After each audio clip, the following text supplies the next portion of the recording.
On November 27, 2015, a man named Robert Louis Deere walked into a Planned Parenthood facility and started shooting. The response from the pro-choice movement was unfortunately predictable. They very consistently made either explicit or implicit indications that they believed that the entire pro-life movement was responsible for this shooting, particularly because Deere made a remark about no more selling baby parts, an obvious reference to the Center for Medical Progress videos. And so Center for Medical Progress in particular came under fire for this. Surely they're responsible. And so Josh and I responded to that situation by working the whole weekend, basically writing this piece to try to get it out as quick as possible, try to help people have a better idea of how to think about what it means to incite violence and why the pro-life movement is not actually responsible for this shooting. And interestingly, just recently, a couple weeks ago, there was another shooting. This time, a Bernie Sanders supporter attacked a bunch of senators and congressmen, specifically Republican senators and congressmen, at a baseball game practice. And interestingly, Democrats did not say that they were responsible for this shooting. And my view is that they aren't responsible for this shooting unless they make claims like, we really ought to shoot these horrible Republicans. And occasionally some people do that. So they might be responsible. But just being against conservative ideas does not make you responsible for this shooting either. This piece is called Why Pro-Life Advocates Are Not Responsible for the Planned Parenthood Shooting. On November 27th, a 57-year-old armed man named Robert Louis Deere walked into a Planned Parenthood facility in Colorado Springs and opened fire.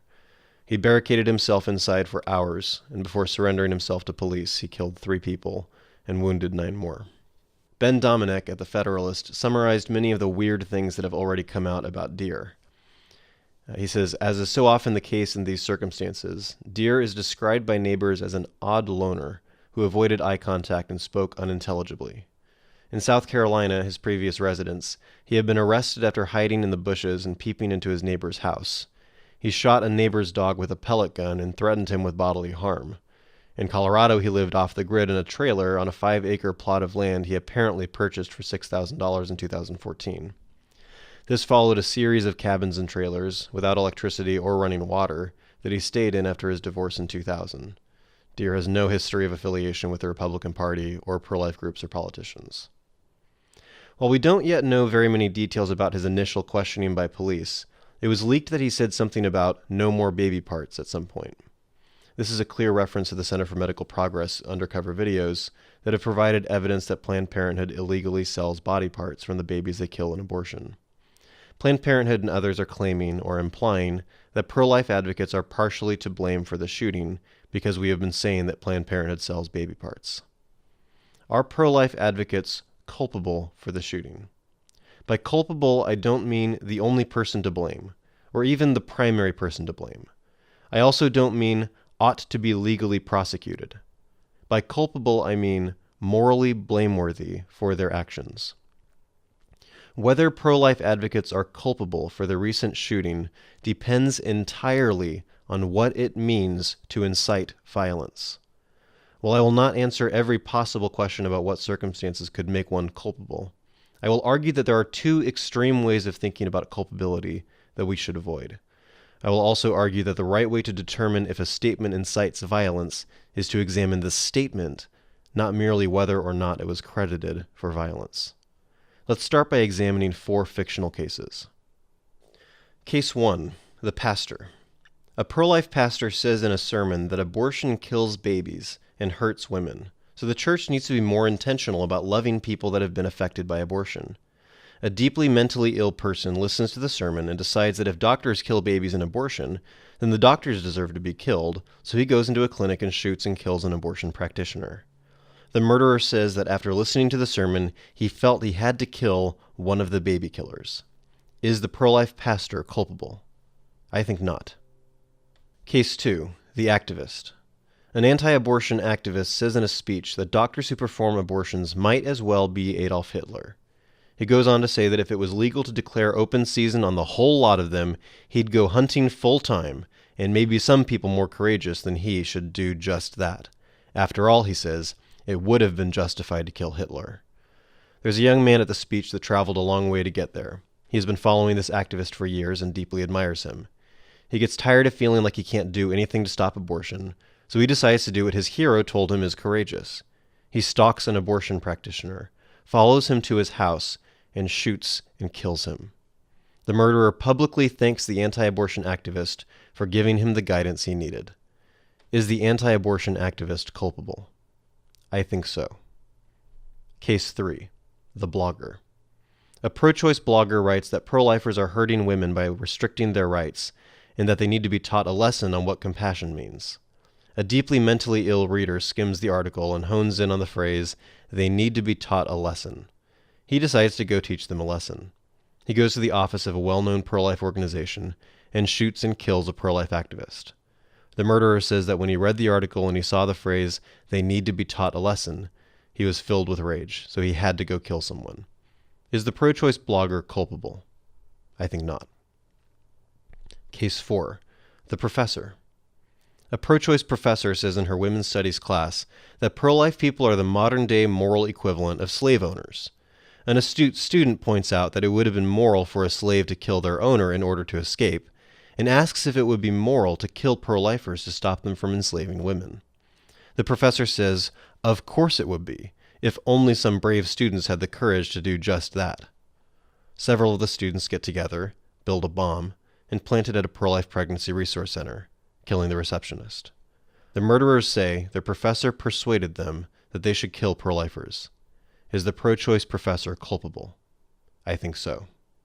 An extremely broad understanding of culpability and inciting violence might consider the people in all 4 cases, the pastor, the activist, the blogger, and the professor, to be culpable.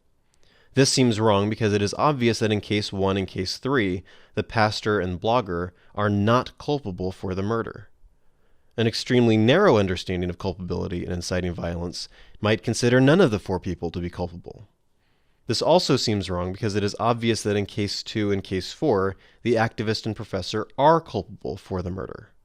We need an understanding of how culpability works that explains why there is culpability in cases 2 and 4, but not in cases 1 and 3. The only solution is to examine what the individuals said and whether the leap from their statements to the act of violence is a reasonable leap. There can be logical reactions to statements and completely off-base reactions to statements. A person who makes a statement is not culpable for completely off-base reactions. He is culpable for logical reactions. The same is true of emotional responses. I have a friend that once said, "Emotions are never wrong. Whatever emotional response you have in a given moment is justified." The problem with that is that I could inappropriately become furious with her for merely frowning at me, and in her worldview, she would be responsible for my anger. Similarly, if I make a statement that is not actually violence inciting, I am not culpable if someone later gets violent and blames me for it. If you want to know if a person incited violence, you need to look further than whether a murderer says they did. You have to look at their message. Does the message actually encourage violence? In case 1, the pastor, in case 3, the blogger, the message did not encourage violence, so the pastor and blogger are not culpable. The 4 hypothetical cases I used are intentionally obvious cases. Unfortunately, real-world cases are less obvious. Let's examine 2 real-world cases. Case 5, Center for Medical Progress. The Center for Medical Progress released a series of undercover videos accusing high-ranking Planned Parenthood staff of breaking the law, including, quote, using partial birth abortions to sell baby parts, end quote, and, quote, haggling over payments for intact fetal specimens and offering to use a less crunchy technique, end quote. CMP denounced Planned Parenthood as a criminal enterprise and led the pro-life movement in declaring that Planned Parenthood sells baby parts. On November 27, 2015, a mentally disturbed man named Robert Louis Deere walked into a Colorado Planned Parenthood and killed 2 civilians and a police officer.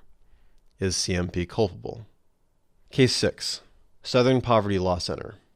The Southern Poverty Law Center lists the Family Research Council on their list of, quote, extremist groups, end quote, and puts the FRC office on their map of, quote, active hate groups, end quote. On August 15, 2012, a man named Floyd Lee Corkins II bought 100 rounds of ammunition and 15 Chick-fil-A sandwiches, and then walked into FRC's office and opened fire. A security guard subdued him despite being shot. Corkins' plan was to kill as many people as possible, and then to smear the sandwiches on their faces as a political statement. This is a 19-second clip of Corkins' FBI interrogation, where he answers the question of how he knew about FRC's office. Now, how did you, this building, this organization, how did you find it early? Did you look it up online, or how did you know about it? Southern Poverty Law lists anti-gay groups, and I found them online. Okay. A little bit of research on their website and stuff like that. It is believed that if the security guard had not succeeded in stopping Corkins, he would have succeeded in killing dozens of people. Is SPLC culpable? If you have a really broad understanding of inciting violence, you can consider the Center for Medical Progress culpable for the recent shooting. But you will also have to consider the Southern Poverty Law Center, and to a lesser extent, the many gay rights groups that condemn Chick-fil-A, culpable for Floyd Lee Corkins' attack on FRC. Thanks to Robert George for pointing out this case. If you want to blame pro-lifers for the recent shooting, go ahead, as long as you're willing to be consistent. It seems like there is something deeply problematic with that view of what inciting violence is. If a non-violent statement becomes transformed into a violent statement, the second a crazy person shoots someone and mentions you, the world would be an absurd place. It would be a world where literally any statement can be a violence-inciting statement. You just need a mentally ill person to act violently and then blame you for it. This would be a world where we cannot condemn any kind of evil or injustice, because any statement condemning anything could make us culpable for a murder if we stated our opinion openly and a crazy person happened to be present. As David French said, to clamp down on speech or even self-censor for fear of bitter hermits and angry lunatics is absurd. Either both organizations are culpable in cases 5 and 6, or neither of them are. My view is that neither CMP nor SPLC is culpable. Violence was a completely unreasonable, not to mention completely evil, response to their messages in both cases. It is understandable for people on either side of the issue of abortion to ask honest questions about whether violence is an appropriate response, but only an insane person, or an extremely stupid sane person, would jump from that philosophical question to murder. I have been involved in pro-life ministry either vocationally or as a volunteer for 15 years. I have been asked more than a dozen times by well-intentioned, peaceful pro-life people why it is not justified to shoot abortion practitioners, given that they are killing human beings.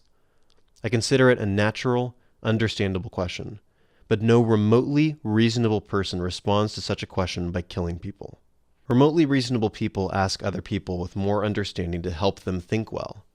Remotely reasonable people notice that only a ridiculously tiny percentage of anti-abortion people act violently, so they pause and ask trustworthy people if they should do something so drastic. It is never justified to murder abortion practitioners.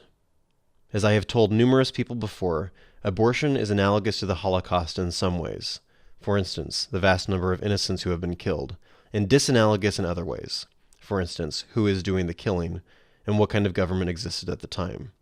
When you're in a war zone, it's reasonable to act violently to protect innocent life. We are not in a war zone. My brother Josh Brahm wrote a blog post 2 years ago where he articulated well why it is not justified to use violence against abortion practitioners. With his permission, I'm including a lengthy quotation from his piece. There are several morally relevant differences between modern-day America and Nazi Germany, where Dietrich Bonhoeffer plotted to kill Hitler. I'm going to name one critical difference below, and I believe it is a sufficient reason to demonstrate that it is not only morally wrong for American pro-lifers to kill abortionists, but it's even wrong to kidnap people. America is not a despotic nation. Merriam-Webster Dictionary defines a despot as a ruler who has total power and who often uses that power in cruel and unfair ways. Another definition is a ruler with absolute power and authority. Regardless of the frustrations you may have felt with how much power President Obama had, and former President George W. Bush had, and for that matter, how much power President Trump has, America has clearly not transitioned into despotism. We still have representatives in Congress. We still have a Supreme Court. We still have freedom of speech, for the most part. We still have freedom of the press, for the most part. As long as America is not led by a despot who changes our entire system of government, There are other ways to save lives and end abortion without using violence or other illegal or fear-inducing tactics like kidnapping. And that matters. If we can end abortion by nonviolent means, then we are morally obligated to pursue those nonviolent means. Could the philosophers who read my blog create a thought experiment that forces me to bite the bullet and say that maybe in a circumstance where X, Y, and Z are true, that it would be morally permissible to start a civil war over abortion? Perhaps. But that thought experiment will by necessity look really different than America does now. But we're killing people, Josh. Don't you get that? Yes, I believe people are being legally killed in our country, yet I do not think that makes America comparable in all the morally relevant ways to Nazi Germany. Thus, even if Bonhoeffer was justified in his plan to assassinate Hitler, that would mean literally nothing for pro-life activists in America until our political situation was much more comparable to Bonhoeffer's. This is one of the reasons that it is morally wrong to kill abortionists. Scott Roeder, the man who killed late-term abortionist George Tiller, may have intended to do good, but he was absolutely wrong when he became a vigilante and murdered George Tiller. Killing abortionists is certainly not justified until the political environment is a despotism and every other method of saving lives has been tried, and even then it wouldn't be obvious that killing abortionists is justified. We have a long way to go before I believe a discussion can even begin comparing our situation with Dietrich Bonhoeffer's. You could also understand Josh's argument by thinking in terms of just war theory. An extremely important part of just war theory is the idea that in order for a war to be just, it has to be the last resort. Even if you have just cause, right intentions, etc., you cannot go to war if you have an alternative course of action. We are in an extremely odd country where people are legally allowed to kill innocent babies.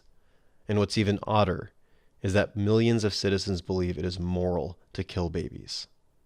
Violence must be used only as a last resort, and there are other, not to mention more effective, courses of action we can take.